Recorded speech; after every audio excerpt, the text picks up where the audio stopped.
C'est bon? Shalom, Moraï Rabotai.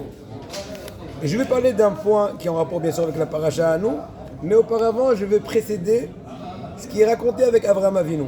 Avraham Avinu, quand il est retourné de la guerre avec les rois, victorieux, une guerre difficile, mais le plan de Nissim, comme ce que le Midrash raconte, eh bien, il est venu avec un très grand butin, il a prélevé la dîme de tout ce butin pour Maki Tzedek, le roi de Shalem. En fait, c'est Shem, le fils de Noah, qui était le roi de Yerushalayim, en tant que prélèvement de dîme.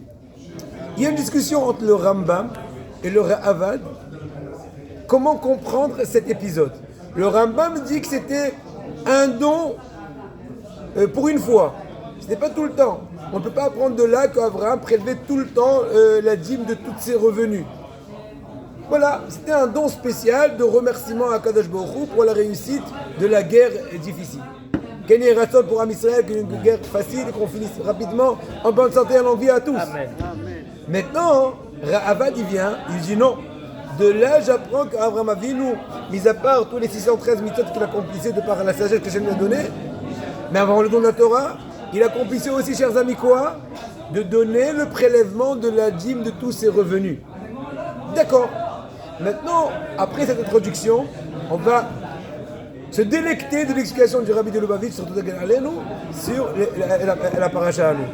Alors Esav, et on peut dire l'hypocrite, il vient et il dit à son papa, papa, aïe, aïe, aïe, aïe, aïe, aïe, aïe, comment on prélève la dîme de la paille? Wow, aplatissez-le.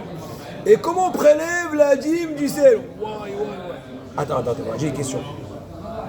Et Rashi dit que le pasteur s'est marqué Tsaïd Befi. Et ça, il avait la chasse dans la bouche. Dans la bouche, quoi, c'était un chasseur, ça sent. Voilà. Et donc, son papa, il a dit il est médaillé de la mitzvah, il pose des questions, vraiment, il arrive à de haut degré. Maintenant, la question qui se pose, je ne comprends pas. Au lieu d'exprimer de par ça sa piété, il est en train d'exprimer, excusez-moi, son idiotie. Tu es en train de poser des questions idiotes. On est clair qu'une personne est exemptée de prélever la dîme de la paille et du sel, étant donné qu'ils ne font pas partie des céréales, etc. Primo. Secondo,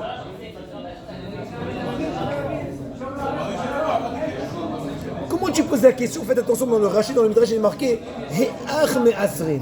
Comment on prélève? Il ne dit pas est-ce qu'on est obligé de prélever. Il dit comment on prélève. Comment on prélève, c'est pas faire la fraction.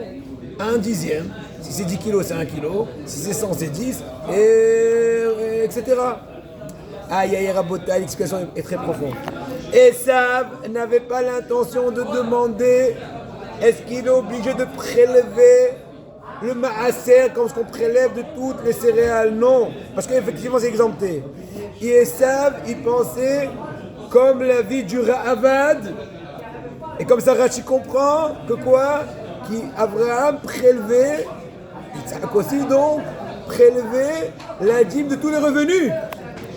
Et c'est pour ça d'ailleurs ça c'est des revenus, le sel aussi, et la paille aussi des revenus, c'est des biens. Il les a achetés, etc. Il les a reçus. Seulement la question c'était comment on prélève. Faites attention. La paille, elle a deux étapes de valeur, si on peut se dire. Elle a soit quand elle est toute seule, soit quand elle est utilisable, quand elle est avec le ciment. Et là, elle est arrivée à son but final. La même chose, le sel en soi, il a un certain prix, mais quand il est utilisé pour épicer un plat, il a un prix plus haut. Papa, est-ce que la valeur de base par laquelle je vais calculer la dîme du prélèvement des revenus pour le sel et la paille qui sont différents des autres revenus, est-ce que ça va être selon la base moins chère de la paille nette et le sel net, ou bien selon la valeur plus haute quand ils sont utilisés à bon escient? Il a dit waouh, il est medagdag de mitzvot, extraordinaire. Alors que le Rambam, il penserait comme le Midrash. Dans le Midrash, c'est pas marqué comme Rashi. C'est pas marqué comment on prélève, il a dit le maaser. Il dit comment on répare le maaser. Parce que le Rambam, il dit, je peux poser la question comment on prélève le maaser, parce que Abraham ne prélevait pas. L'histoire de Malki Tzedek, c'était une seule fois que ça s'est passé. Mais tout le temps, il ne prélevait pas de ses revenus. Donc par contre, c'est-à-dire au niveau spirituel, dit le Rabbi, que quoi? de même que tous les aliments, ils ont un tikkun, une réparation spirituelle qui va préparer la chose à consommation, qui peut nous aider à servir Hachem, comment le mélar et la paille vont être réparés? Arrête, ils n'ont pas ce prélèvement. Réponse, il a répondu, il a dit qu'il était etc. À Botaï, pour nous, c'est un grand moussard. Le rabbi finit en disant, selon la Kabbalah, que la paille, c'est une allusion en fait à la couverture du blé, du grain de blé. C'est une allusion aux forces du mal. Ainsi aussi, le mélar, c'est la base des gvurot, des rigueurs. Et là, la question était très profonde au niveau kabbalique. C'était comment réparer la racine de toutes les forces du mal. Hiratson, on bénit tous nos participants. Notre maître, Rabbi David Alia Pinto, que nous lui accorde lui toute sa famille. Amen.